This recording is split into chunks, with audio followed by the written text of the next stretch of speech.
கோவை மாவட்டம் பேரூர் பகுதியில் மல்லரிய பேராசான் என்றழைக்கப்படும் டாக்டர் குருசாமி சித்தரின் 2ஆம் ஆண்டு புகழஞ்சலி நிகழ்ச்சி நடைபெற்றது. இதில் திரளானோர் கலந்து கொண்டு அவரது திருவுருவப் படத்திற்கு மரியாதை செலுத்தினர். கோவையில் பிறந்து வளர்ந்த தமிழ் அறிஞர்களில் ஒருவர் குருசாமி சித்தர்.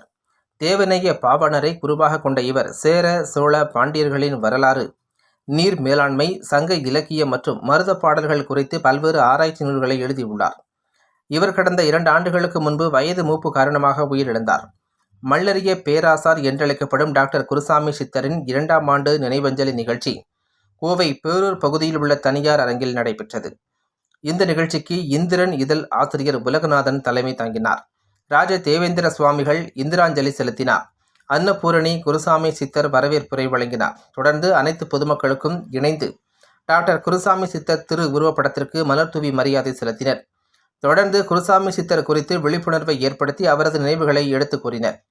இந்த நிகழ்ச்சியில் வழக்கறிஞர் விஜயகுமார், ராஜமணிமாறன், புளியகுளம் முருகராஜ், பனாமா தங்கவேல், பட்டக்காரர் பிரபுகுமார், அவினாசி சேகர், செந்தூர் பாண்டி, தீப முனியப்பன், ஆசிரியர் ஆறுமுகம், பார்த்திபன் பூவை, குனியமுத்தூர் ராமதாஸ் மற்றும் பலர் கலந்து கொண்டனர் என்பது குறிப்பிடத்தக்கது.